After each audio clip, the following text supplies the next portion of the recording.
ทั้งหลายทุกท่านทุกคนรายการปกิณกะแห่งธรรมะนี้มีเป็นประจำทุกวันในเวลาเดียวกันนี้และก็ทางสถานีวิทยุแห่งนี้อาตมาเจ้าบุญตันบริสุทธโธวัดหนองตองหางดงจังหวัดเชียงใหม่ก็นำรายการนี้ประยมเป็นประจำทุกวันดังที่กล่าววันนี้ก็ได้มาพบมาปะกันอีกเช่นเคยอย่างใดก็ต้องขออนุโมทนาขอบใจต่อญาติต่อโยมทุกท่านทุกคนที่คอยให้กำลังอกกำลังใจติดตามฟังรายการมาด้วยดีตลอดขอบใจนักขอบใจหลายๆต่อท่านหัวหน้าสถานีวิทยุและเจ้าหน้าที่ทุกท่านทุกคนที่ได้มีเมตตาได้ถ่ายทอดเสียงธรรมะนี้แก่ญาติแก่โยมที่อยู่ทางบ้านรับฟังกันเวลานี้ก็ใกล้เข้าพรรษาแล้วเนาะวันที่29 เดือนกรกฎาคมนี้เป็นวันอาสาฬหบูชาเป็นวันเข้าพรรษาของญาติของโยมต่อไปอีกวันหนึ่งแรม1 ค่ำเป็นวันอธิษฐานเข้าพรรษาจำพรรษาของตุเจ้าแต่ละวัดแต่ละตนแต่ละองค์ปัจจุบันนี้ญาติโยมก็แต่ละบ้านจะออกไปทำบุญต่างวัดต่างวาต่างบ้านต่างจองไปตานเตียนกันอย่างต่อมาที่ผ่านมาก็ต้องขอบใจแม่ใหม่ศรีวิจัยบ้านไร่พัฒนาหมู่ที่11ตำบลป่าไผ่อำเภอสันทรายจังหวัดเชียงใหม่พร้อมโดยคณะศรัทธาผู้ใจบุญใจกุศลได้นำเตียนนำอาหารนำปัจจัยตึงน้ำดื่มตึงอย่างทุกสิ่งทุกอย่างมาถวายที่วัดสมาภาพแต่ว่านี่คุณโยมเข้ามาเป็นคณะหลายบ้านในเขตอำเภอสันทรายส่วนมากก็มาหลังมอมาไล่แม่โจ้บ้านศรีบุญเรืองก็มาป่าไผ่ก็มาบ้านไร่พัฒนาก็มาหลายประมาณเกือบ60 คนรถตวานั้นมารถตู้ถึง5 ลำรถไปตาม9 วัดไปไหว้พระ9 วัดก็ต้องขออนุโมทนาปูชาน้ำจิตน้ำใจของโยมแม่ใหม่ศรีวิชัยที่เป็นหัวหน้าเป็นสายบุญนำญาติโยมไปทำบุญที่หั่นที่นี่ขอบใจนักขอบใจหลายๆขอเงืออยู่ด้วยความสุขด้วยความสงบด้วยแสงสว่างทั้งปัญญาและแสงสว่างอันเกิดจากเทียนที่ได้จุดบูชาองค์สมเด็จพระสัมมาสัมพุทธเจ้าและพระตัวง่ายเอาบูชาพระรัตนตรัยก็แล้วกันถึงพระพุทธพระธรรมและพระสงฆ์ขอการเดินชีวิตอยู่นี้โล่งเป่งมีแสงสว่างส่องนำทางด้วยแสงสว่างแห่งตัวปัญญา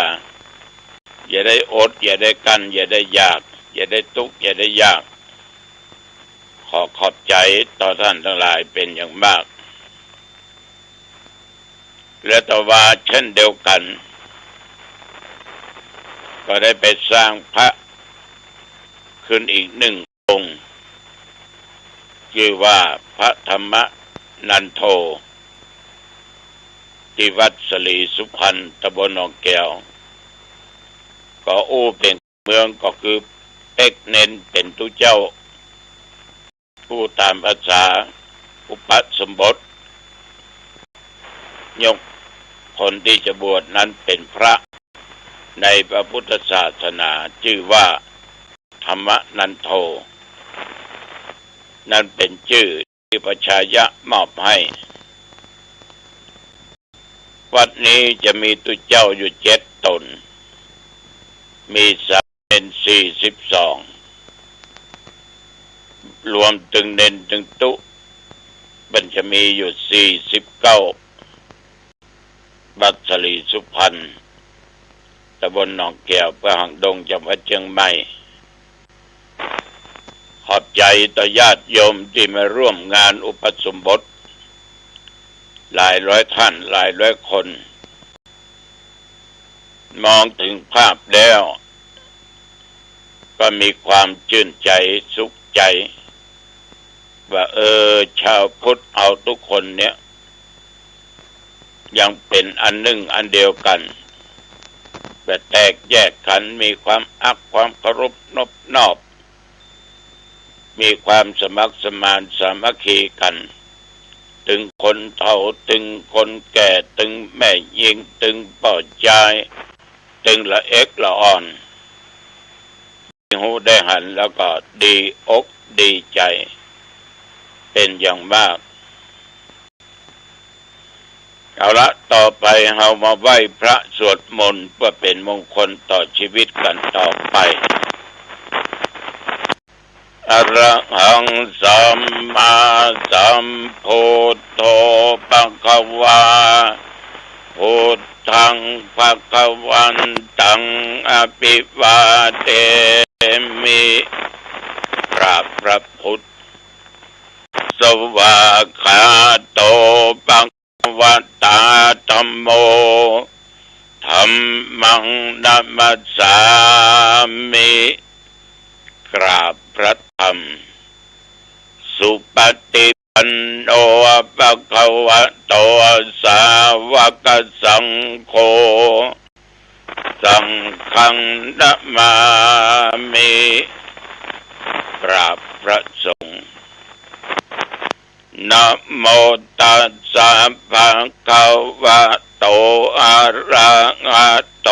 สัมมาสัมพุทธัสสะนะโมตัสสะภะคะวะโตอะระหะโตสัมมาสัมพุทธัสสะนะโมตัสสะภะคะวะโตอะระหะโตสัมมาสัมพุทธัสสะพุทธังสรณังคัจฉามิธัมมังสรณังคัจฉามิสังฆังสรณังคัจฉามิตุติยัมปิพุทธังสรณังคัจฉามิตุติยัมปิธัมมังสรณังคัจฉามิตุติยัมปิสังฆังสรณังคัจฉามิตติยัมปิพุทธังสรณังคัจฉามิตติยัมปิธัมมังสรณังคัจฉามิตติยัมปิสังฆังสรณังคัจฉามิยิตติปิโสภังคะวะอะระหังสัมมาสัมพุทโธวิชชาจรณะสัมปันโนสุขโตโลกวิโทอนุตตโรปุริสธรรมสารติสัทธาเทวมนุษย์สานังพุทโธภควาติยันตุนิมิต ตังอาวะมังคะลันตาโยจะมะนาโปสะกุนัสสะสัทโธปาปักขะโหตุสุปินังอากันตังพุทธานุภาเวนะวินาสเมนตุสวากขาโตภควตาธัมโมสันติติโกอะกาลิโกเอกิปัสสิโกโอปนายิโกปัจจตังเวทิตาโพวินยูหิติยันตุนิมิตังอวมังคะลัญจาโยจามนาโปสกุณัสสะสัทโธปาปักขะโหตุสุปินังอากันตังธัมมานุภาเวนะวินาสเมนตุสุปฏิปันโนภะคะวะโตสาวกสังโฆโอจุปฏิปันโนภะคะวะโตสาวกสังโฆยายาปฏิปันโนภะคะวะโตสาวกสังโฆสามิจิปฏิปันโนภะคะวะโตสาวกสังโฆยะติสังจัตตาลิปุริสายุขาเนอัตถะปุริสาปุคลาเอสะภะคะวะโตสาวกสังโฆอาหุนายโยปะหุนายโยทักขินายโยอัญชลิกรณิโยอนุตตรังปุญญเขตังโลกัสสาติยันตุนิมิตังอวมังคะลัญจาโยจามนาโปสกุณัสสะสัทโธปาปักขะโหตุสุปินังอากันตังสังฆานุภาเวนะวินาสเมนตุยะโตหังภคินีอริยญาชาติยาชาโตนาปิชานามิสันเจจปนังชีวิตาโวโรเบตาเตนะสัจเจนะโสติเตโอตุโสติขัพพัสสะโพชังโคสัตติสังฆาโตธัมมานังวิจโยตถาวิริยัมปิติปัสสติโพชังกาจะตถาปะเลสัมมาโทเปกขะโพชังคาสะเตเตสัพทัสสินามุนีนาสัมมาทักขาตาภาเวตาภาอุริกตาสังวัตันเตอภิญญายะนิพพานายะจะโพธิญาเอเตนะสัจจะวัจเจนะโสติเตโอตุสัพพะภา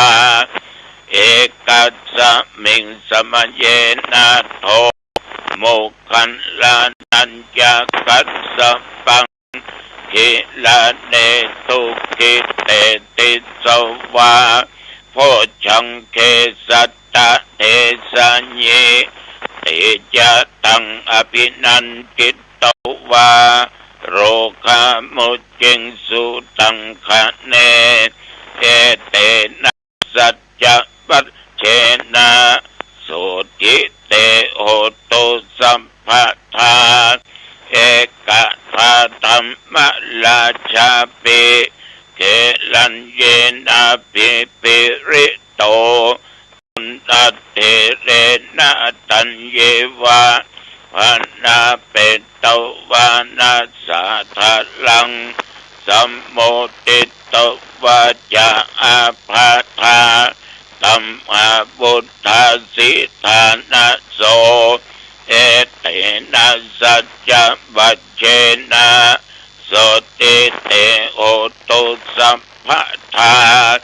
ปะอินาเตจะอาภาธาตินันนัมปิมะเยสินังนักขางัตตะกิเลสาวะปัจจานุปัตติธรรมตังเอเตนะสัจจะวัจเจนะโสติเตโอตุสัพพะทาสักกัตตัวพุทธรัตนังโอสะทังตมังวะรังยิตังเทวมนุษย์สานังพุทธเตเจนะโสตินานัสสันตุปัตตวาสเปตุขาวุปัสสะเมนตุเตสักกัตตัวธรรมรัตนังโอสะทังอุตมังวะรังปะลิลาหูปัสสมนังธรรมเตเชนะโสตินานัสสันตุปัทวาสัพเพพยาวุปัสสะเมนตุเตสักกัตตัวสังฆรัตนังโอสะทังอุตมังวะรังอาหุนายังปาหุนายังสังฆเตเชนะโสตินานัสสันตุปัตตวาสัพเพโรกาวุปัสสะเมนตุเตนัตถิเมสรณังอัญญังพุทโธเมสรณังวะรังเอเตนะสัจจะวัจเจนะโหตุเตชัยยะมังคะลังนัตถิเมสรณังอัญญังธัมโมเมสรณังวะรังเอเตนะสัจจะวัจเจนะโหตุเตชัยยะมังคะลังนัตถิเมสรณังอัญญังสังโฆเมสรณังวะรังเอเตนะสัจจะวัจเจนะโหตุเตชัยยะมังคะลังอัตถิอุนอัสสะวิจัยโยธัมโมโลเกอนุตตโลสัพพสัตตาอิตัตถายะตั้งตวงกันอาเกเตปะเตปะลิวัชเชละจะตันเตอามันโนเสกิปะปะเกปะยักเขนะเกปิเสปุเตอากาลมเรนะวาสัพพะสัมมามาระนามุตตัวตาเปตัวกาลมาริตังตัสเสวะอนุภาเวนะโอตุเตโวสุขีสัทธาสุตตาสิลังสัมมาทายะธัมมังสุจาริตังจะเรตัสเสวะอนุภาเวนะโอตุเตโวสุขีสัทธาลิกิตังจินติตังปูชังทาระวัจนังคลงปะเลสังเตสนังสุตัวตัสสะอายุปวัตตเตติภวันตุสัพพะมังคลังรักขันตุสัพพเทวตาสัพพะพุทธานุภาเวนะสัทธาสุธีภวันตุเตภวันตุสัพพะมังคลังรักขันตุสัพพเทวตาสัพพะธรรมานุภาเวนะสัทธาสุธีภวันตุเตภวันตุสัพพะมังคลังรักขันตุสัพพเทวตาสัพพะสังฆานุภาเวนะ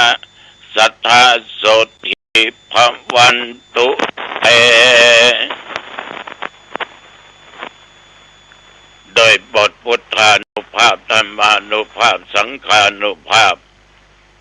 บทสาธยายมนต์อันศักดิ์สิทธิ์พ้นชักขะปริตและยัน นิมิตตังยะโตหังตลอดกัตโตนัตถิเมอธิอุณัสสวิจโยบทมนต์คาถาพิเศษเหล่านี้จงมาปกป้องคุ้มครองรักษายังตนตัวของข้าพเจ้าและญาติโยมท่านผู้ฟังแม้นว่าได้ตะลงโลกาภิติป่วยนักป่วยหนาเจ็บภายในภายนอกกินยุกกินยาหมอรักษาบหายขอคุณแห่งพระพุทธพระธรรมพระสงฆ์เป็นเดชเป็นฤทธิ์พร้อมด้วยบุญศักดิ์สิทธิ์ต่างๆจุงมากำจัดโรคภัยไข้เจ็บของข้าพเจ้าและญาติโยมขอให้อันตรธานสูญหายมีสุขภาพกายใจแข็งแรงแม้นว่าเดินทางไปเหนือใต้ตกออกไกลใกล้ไปก็ให้มีใจกลับมามีโชคมีลาภปราศจากภัยวิบัติอุทกภัยบัตภัยอคีภัยอุปติภัยโรคภัยภัยต่างๆจะได้มากำมากายสุขกายสบายใจจนด้วยอายุวันนะสุขะบละยิ่งขึ้นไปเจริญพรกรมอุตุบอกตักเตือนฝนนั้นยังมีอยู่ทั่วประเทศเอาหันข่าวต่างประเทศเนาะว่าญี่ปุ่นกับว่าเมืองอย่างต่างๆนานาฝนตกน้ำท่วมพี่น้องคนจีนสมัยต้องอพยพเป็นหลายล้านคนไปอยู่ที่อื่นที่ปลอดภัยทั้งประเทศเอาก็มีเหตุการณ์เกิดขึ้นทั้งภาคใต้กาตะวันออกกาหรือว่าทั้งภาคอีสานกรุงเทพภาคกลางทางเชียงใหม่เอาก็มีต้องระมัดระวังเพราะฟ้าฝนเป็นภัยให้ธรรมชาติเอาเข้าแผ่นดินก็จะสุดแผ่นดินก็จะยุบลงไปอย่างกรุงเทพเนี่ยเนาะเอาหมู่เฮานี่บุญนักนะได้มาอยู่เชียงใหม่เนี่ยนะแต่ บุญนักหนาป้าน24 ชั่วโมงผ่านไปตะวันนี้โยมก็ผ่านธรรมาก็ผ่านและต้องผ่านต่อไปจนหมดอายุ120 ปีสาธุชนญาติโยมตะวันมาจนถึงปัจจุบันก็พักผ่อนขอบใจต่อพ่อแม่พี่น้องบ้านต้นพึ่งบ้านปักกองสระปีที่ได้นำเอาลำเทียนหลอดไฟมาถวายขอบใจนักขอบใจละลายขอบใจต่อพ่อน้อยสง่าแม่บนิดากัดิยะญาติพี่น้องวงศาได้มาถวายขันเข้าโภชนะอาหารแก่ทุกเจ้าขอบใจละลายพี่น้องสาธุชนการอยู่ร่วมกันในสังคมเรามัดระวังเนอะเพื่อนเนี่ยระวังแต่มาก็กล่าวบ่อยครั้งศัตรูที่ใกล้ชิดคือมิตรที่ใกล้ตัวมันมีทั้งของจริงของไม่จริงมันมีของปลอมและของแท้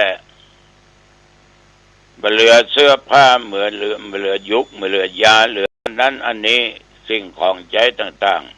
ๆมีของแท้ก็มีของบัดแท้ก็มีของแท้ราคาสูงราคาแพงของบัดแท้ของเทียมนั่นแหละราคาพอสูงใจกำเดียวก็รู้ฉะนั้นญาติโยมทั้งหลายศัตรูที่มาในร่างของมิตรเนี่ยอันตรายมากเอาบ่หูว่ามันจะทำร้ายเอาเมื่อใดทำลายตัวเอาเมื่อใดอย่างคนที่ปอกลอกนี่ญาติโยมท่านทั้งหลายคนปอกลอกนี่มาคบเอาเนี่ยหวังจะได้ฝ่ายเดียวคิดจะเอาได้ฝ่ายเดียวหูว่าเขามีสตางค์หูว่าเขามีของนั้นมีของนี้แต่งเข้ามาใกล้ชิดอู้จาเพราะพิงหวานมันสะปะสะเปดแต่ในใจมันต้องเอาของเขาให้ได้ขอพ่องหยิบยืมพ่องหรือบางอันก็หยิบฉวยโอกาสลักเอาไปพ่องคนอย่างนี้ญาติโยมถึงจะหน้าตาดีรูปหล่อ ผิวพรรณวรรณะการแต่งตัวสง่าผ่าเผยแต่ไว้ใจไม่ได้พอเปื้อนพุงของโยมบางคนนี่แน่ก็จะปอกลอกโยมบางคนนี่เสียสละเฮาน้อยแต่จะเอาของเฮานี่นักและมักจะทวงบุญคุณตลอดไปแล้วก็คิงเนาะแล้วกูก็ช่วยมึงเนาะช่วยกูบ้างกะมันเอาสตางค์มาช่วย100 บาทแต่มันจะเอาเป็นหมื่นวะนะเอาของเขาไปจ่ายก็ไปรู้ไปเสียยืมได้มันได้ก็นิ่มมายืมซ้ำมาถึง7 วันปิกมาละมันยอมเสียของมันน้อยเดียวแต่มันจะหวังกอบโกยเอาจากเขานี่นักเมื่อมีภัยพิบัติเกิดขึ้นนี่ญาติโยมมันก็มักจะมาหาเรามาช่วยทำกิจการของเราก็มาอย่างนั้นนะพร้อมวันเปิ้นดังยิงแต่ใจจริงนั้นมันไม่ใช่อย่างนั้นบางคนนี่คบไปคบมาเพราะหาแต่ประโยชน์ส่วนตัวเพื่อนกินนะหาง่ายเพื่อนตายนะหายากญาติโยมเนอะควรระมัดระวังอย่าลืมวันที่7 กันยาเนอะตุลุงจะทำบุญอายุวัฒนมงคลให้ไปบ้างไปเนอะโยมเนอะเอาละวันนี้จะไปมาเป็นเวลาพอดีอายุวันโนสุขังพระหลังพบกันใหม่โอกาส